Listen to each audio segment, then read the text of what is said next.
नमस्कार दोस्तों, स्वागत है आपका हमारे चैनल पे। आज हम बात करेंगे ऐसे आईपीओ की जो कि एआई आधारित सीआरएम और रॉयल्टी सॉल्यूशन पे काम करता है।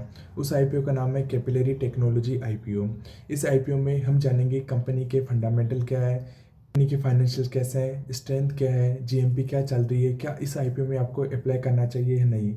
इस वीडियो में हम आपको पूरा डिटेल डेप्थ नॉलेज हम आपको पूरा प्रोवाइड कराएंगे कि क्या इसके अंदर आपको अप्लाई करना चाहिए नहीं। अगर आप इस चैनल पे न्यू है तो हमारे चैनल को सब्सक्राइब करें, लाइक करें, अपने दोस्तों के साथ शेयर करें। और आप भी हमारे साथ आईपीओ में इन्वेस्ट करना चाहते हैं और आपके पास में डीमैट अकाउंट नहीं है तो हमने लिंक डिस्क्रिप्शन में दे रखी है, वहाँ जाके अपना डीमैट अकाउंट खोलें और हमारे साथ आईपीओ में इन्वेस्ट करें। और अगर आईपीओ से रिलेटेड कोई भी खबर चाहिए तो हमने लिंक जो टेलीग्राम की हमने डिस्क्रिप्शन में दे रखी है, वहाँ जाके हमारे टेलीग्राम को ज्वाइन करें और ऐसे ही आईपीओ में इन्वेस्ट करते रहें। तो चलिए चलते हैं कंपनी के फंडामेंटल्स है, कंपनी क्या करती है उसके बेसिक पे।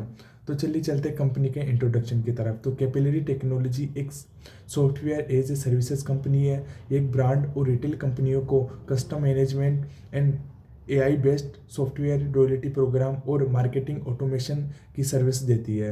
अगर रॉयल्टी की बात करें तो इसकी जो सबसे बड़े 3 सेगमेंट हैं वो है, फर्स्ट है रॉयल्टी। रॉयल्टी का मतलब है कि एआई ड्राइवन और रॉयल्टी मैनेजमेंट एंगेज यानी डिजिटल मार्केटिंग प्लस ऑटोमेशंस को एंगेज करना। एंड इनडाइटीज है वो कस्टम डेटा एनालिटिक्स, यानी कंपनी के पास 30 से प्लस देशों में 250 से ज़्यादा यूजर्स और क्लाइंट हैं। इसके ग्राहक domains Tata, Puma, Walmart, Mexico जैसे बड़े बड़े ब्रांड भी शामिल हैं। कंपनी की सबसे बड़ी खासियत है कि ये AI plus customer data platform जिससे ब्रांड कस्टमर रिलेशंस और सेल्स बढ़ाते हैं। अगर आईपीओ की डिटेल्स की बात करें तो आईपीओ एक पूरा ऑफर फॉर सेल है एंड इसमें जो फ्रेश इशू है और ऑफर फॉर सेल है उसका दोनों का कॉम्बिनेशन मिक्स है। अगर अगर यूज़ ऑफ फंड्स की बात करें कि आईपीओ किस तरीके से अपने जो पैसा आएगी उसको यूज़ करेगी, तो debate repayment production development and global expressions के लिए यूज़ करेगी। प्राइस एंड जीएमपी की बात करें तो रिलीज के अनुसार बदल सकता है। इसकी अपडेट हम अपने डिस्क्रिप्शन में बता देंगे कि अभी इस मार्केट की जीएमपी क्या चल रही है। अगर कंपनी के फाइनेंशियल्स की बात करें तो अभी कैपिलरी टेक्नोलॉजी के फाइनेंशियल परफॉर्मेंस की जो सास यानी service software as a services company है, एक महत्वपूर्ण होता है। जो फाइनेंशियल ईयर के अंदर रिन्यू की बात करें तो फाइनेंशियल ईयर 2021 के अंदर इनका जो रिन्यू है 172 करोड़ रहा। फाइनेंशियल ईयर 2022 के अंदर इनका जो रिन्यू है 272 करोड़ रहा।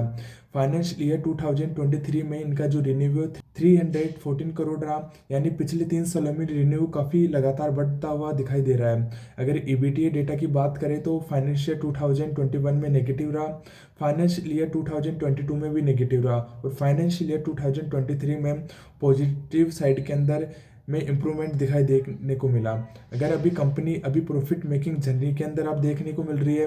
अगर नेट प्रॉफिट की बात करें तो फाइनेंशियल ईयर 2021 के अंदर लॉस देखने को मिला, फाइनेंशियल ईयर 2022 के अंदर भी हमें लॉस देखने को मिला और फाइनेंशियल ईयर 2023 के अंदर कम हुआ, लॉस कम देखने को मिला। लेकिन अभी भी हमें जो जो प्रॉफिट है वो नेगेटिव देखने को मिल रहा है, कुछ ज़्यादा प्रॉफिट देखने को नहीं मिल रहा। इसलिए software as a services business में शुरुआत में लॉस कॉमन होता है लेकिन शायद नेगेटिव और मार्जिन सुधरते हैं।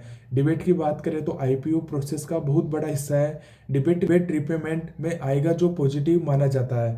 कंपनी की अगर स्ट्रेंथ की बात करें तो AI and data driven platform यानी रॉयल्टी और CRM technology edges, high global resources, high global presence यानी 30 प्लस कंट्रीज में ऑपरेशंस करना एंड स्ट्रॉन्ग क्लाइंट बेस है और रिक्रूटमेंट रिन्यूअल मॉडल है, हाई रिलेशन रेट है यानी कि एग्जिस्टिंग कस्टमर बार बार रिन्यू करते दिखाई दे रहे हैं।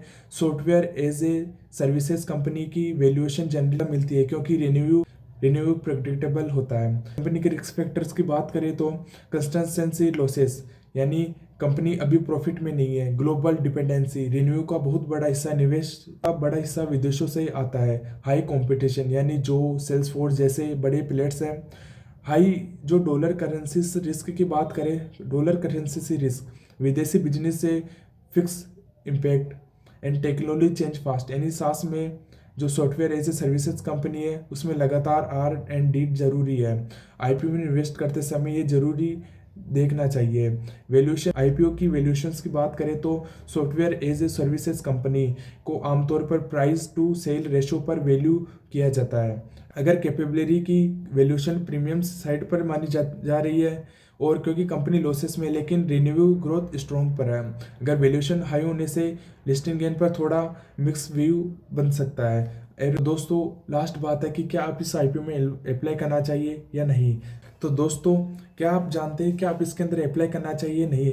तो दोस्तों कैपिलिटी टेक्नोलॉजी आईपीओ उन इन्वेस्टर के लिए अच्छा हो सकता है जो टेक और software as a services tech sector को पसंद करते हैं, जिनका लॉन्ग टर्म जो होरिजोन स्ट्रॉन्ग है, जो ग्लोबल टेक एडेप्शंस पर भरोसा रखते हैं। लेकिन अगर आप लिस्टिंग गेन के लिए अप्लाई करते हैं तो आपको जो आपको ध्यान रखना है कि वो लॉस मेकिंग जो कंपनीज में लिस्टिंग को लेकर हमेशा रिस्क थोड़ा ज़्यादा होता है। अगर आप लॉन्ग टर्म इन्वेस्टर है तो मॉडरेट टू पॉजिटिव देखें, एंड लिस्टिंग गेन सीकर्स है तो नेचुरल्स देखें। तो दोस्तों ये था कैपिलरी टेक्नोलॉजी आईपीओ का पूरा रिव्यू। अगर आपको वीडियो पसंद आए तो हमारे वीडियो पर लाइक करें, हमारे चैनल को सब्सक्राइब करें, और अगर आप भी आईपीओ में इन्वेस्ट करना चाहते हैं तो हमारे लिंक है उस पर जाके अपना डीमैट अकाउंट खोलें और हमारे साथ आईपीओ में इन्वेस्ट करें। तो मिलते हैं नेक्स्ट वीडियो में, तब तक के